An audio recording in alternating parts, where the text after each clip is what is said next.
Bonjour. Aujourd'hui, on se lance dans une exploration des mécanismes assez fondamentaux du français. Mhm. Comment on pose une question et puis aussi comment on exprime la négation. Ah oui, des sujets clés. Exactement. Et pour ça, on va s'appuyer sur des extraits d'un guide d'apprentissage, le document épisode 7, questions et négations. L'objectif, c'est un peu de décortiquer ça ensemble. C'est une excellente idée. Parce que, bon, savoir poser une question, savoir dire non, ça a l'air simple comme ça, Oui, mais en fait, c'est la base de tout échange réel. oui, C'est vraiment ce qui ouvre la porte à une vraie communication, au-delà de juste affirmer des choses. Sans ça, on est vite bloqué, hein. complètement. Alors, allons-y. Le premier gros morceau, c'est les différentes façons de poser une question. Le document, on en identifie 3, si j'ai bien compris, avec l'exemple « tu parles français ». C'est ça, 3 approches principales. La première, c'est avec « est-ce que ». On le met au début et une phrase normale devient une question. Est-ce que tu parles français? Ça a l'air assez systématique, non? Oui, c'est souvent présenté comme la méthode, disons, la plus neutre, et aussi la plus facile quand on débute. Pourquoi plus facile? Parce qu'elle ne touche pas à l'ordre des mots de la phrase affirmative de base. On prend la phrase, on met est-ce que devant, et voilà. C'est comme un marqueur, quoi. Très pratique. D'accord. Pratique. Ensuite, le guide parle de l'inversion. Sujet-verbe. Oui, Là, ça change l'ordre. Tu parles devient parles-tu, avec un trait d'union. exactement. Parles-tu français? Ça sonne, je sais pas, un peu plus... Plus soutenu, oui. Oui, voilà. Peut-être plus formel. C'est tout à fait ça. L'inversion, on la trouve beaucoup plus à l'écrit, ou dans un langage, disons, plus soigné, plus formel. C'est moins fréquent dans la conversation de tous les jours, la conversation spontanée.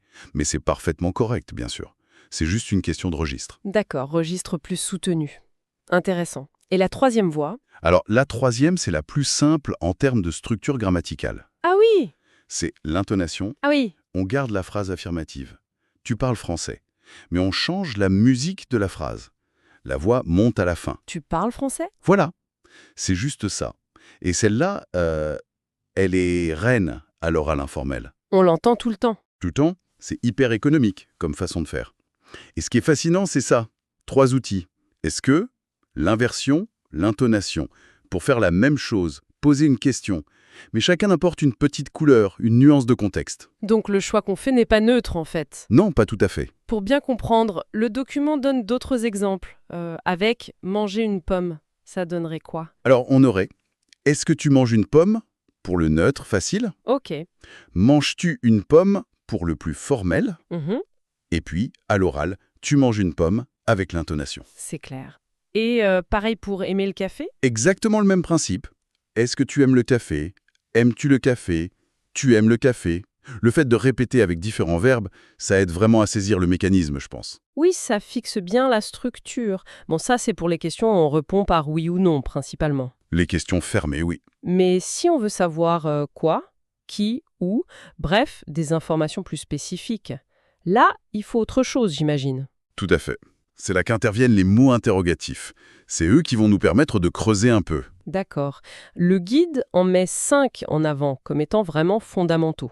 Oui, les 5 de base pour commencer. Alors on a qui, c'est pour les personnes, hein, l'exemple c'est qui est-ce. Simple et direct, oui. Puis quoi pour les choses. Exemple, quoi de neuf? Très idiomatique celui-là. Oui. Quoi de neuf? C'est une expression. Pour quoi, le what anglais, on a aussi des formes comme qu'est-ce que ou qu'est-ce qui. Par exemple, qu'est-ce que tu fais? Ou de quoi tu parles?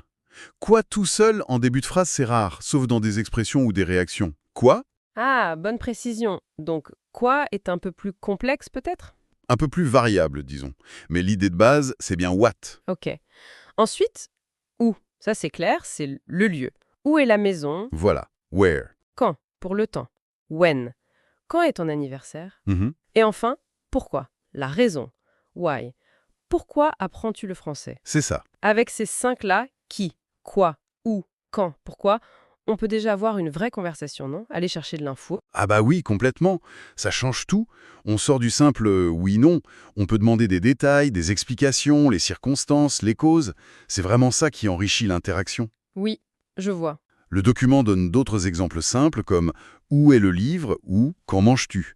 On voit bien qu'on attend une information précise, pas juste une confirmation. C'est passé à un autre niveau d'échange. Très clair. Alors, après les questions, l'autre gros sujet du guide, c'est la négation. Dire non ou dire que quelque chose n'est pas. Hmm. La structure de base qui est expliquée, c'est ne pas. C'est ça? Oui, la fameuse structure en deux parties qu'on appelle parfois la pince négative. Une pince. Pourquoi? Parce qu'elle vient encadrer le verbe ne avant, pas après, comme une pince qui tient le verbe au milieu. C'est assez typique du français, cette double marque. D'accord, je vois l'image. Donc l'exemple, je parle français. Devient je ne parle pas français. Ok. Ne, avant parle, pas après. C'est la règle générale. Mais il y a une petite subtilité phonétique aussi, non? Quand le verbe commence par une voyelle? Oui, tout à fait. Une élision, c'est très courant en français pour la fluidité. Le ne perd son e et devient n. Ah oui. Donc l'exemple, tu aimes le café, devient tu n'aimes pas le café. Le n est collé au verbe. C'est important pour la prononciation et aussi pour l'écrit, bien sûr. D'accord. Donc ne, pas ou n, pas. Mais cette structure, est-ce qu'on l'utilise vraiment tout le temps comme ça à l'oral? J'ai comme une impression. Ah, vous touchez un point essentiel.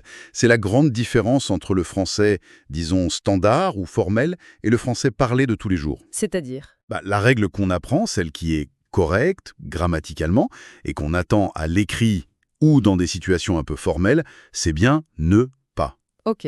Mais dans la conversation courante, détendue entre amis, en famille, ce ne, il est très, très souvent omis. Il disparaît. Ah oui.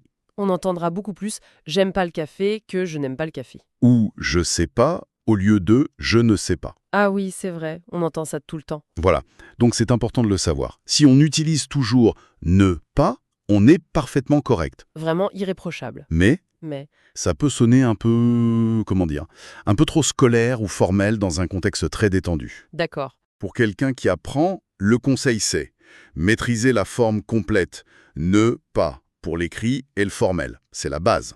Mais aussi être capable de reconnaître et comprendre la forme sans ne à l'oral, parce qu'elle est hyper fréquente. C'est une question de registre, encore une fois. Ok, une question de registre. C'est une nuance très importante. Le guide, lui, donne la règle de base, j'imagine. Oui, et c'est normal pour un guide d'apprentissage. Il donne la fondation correcte avec des exemples comme « il ne mange pas de pommes » ou « nous n'aimons pas la musique ». C'est la norme standard. Compris. Et pour voir comment tout ça s'articule, question et négation, le document propose quelques mini-dialogues, c'est ça? Oui, des exemples très concrets. Alors, le premier, question. Est-ce que tu parles français? Et les réponses, oui, je parle français, ou non, je ne parle pas français. Voilà. On voit bien la question avec « est-ce que ?» et la réponse négative qui utilise la structure « ne, pas ». Très clair. Ça illustre bien. Un autre exemple, avec un mot interrogatif cette fois. Question, où est ton livre?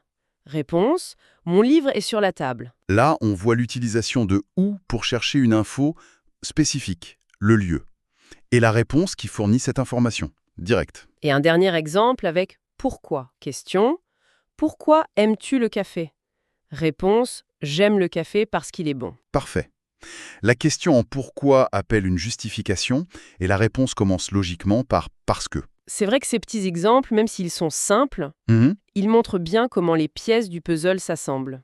C'est pas juste des règles de grammaire isolées. Exactement. C'est ça la communication. Ce sont des outils qui fonctionnent ensemble pour créer du sens, pour interagir.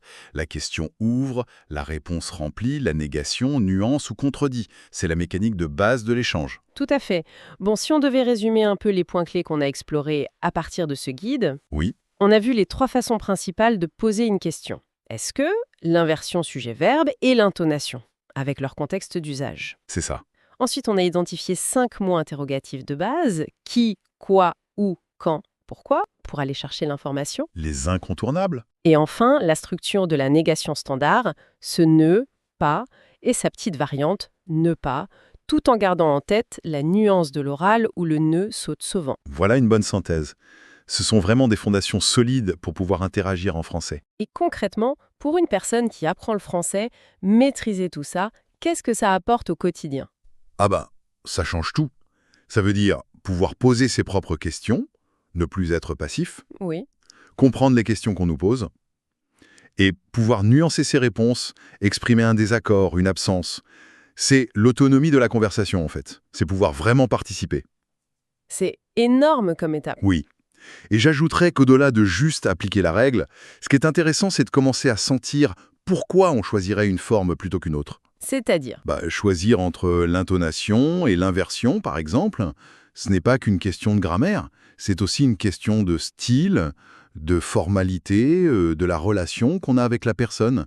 Comprendre ça et être conscient de l'écart entre l'écrit et l'oral pour la négation, c'est ça qui mène à une maîtrise plus fine, plus naturelle. Aller au-delà de la règle pour toucher à l'usage réel de la langue. Exactement, c'est là que ça devient vraiment intéressant. Et ça ouvre peut-être une dernière petite piste de réflexion pour conclure notre exploration. Volontiers. On a vu qu'il y a plusieurs manières de poser une même question. Est-ce que le fait de choisir consciemment, est-ce que l'inversion ou l'intonation, est-ce que ça peut changer la façon dont notre question est perçue? Excellente question. On voit un message subtil, au-delà des mots eux-mêmes. Sur notre intention, peut-être, ou sur le type d'interaction qu'on cherche à établir. C'est une question qui nous emmène vers la pragmatique, l'étude de l'usage de la langue en contexte. Qu'est-ce que nos choix grammaticaux disent de nous et de la situation? C'est fascinant, non? Ça montre que la grammaire, c'est pas juste des règles figées, c'est aussi un outil de communication très nuancé. Qu'est-ce que vous en pensez? Peut-être quelque chose à méditer?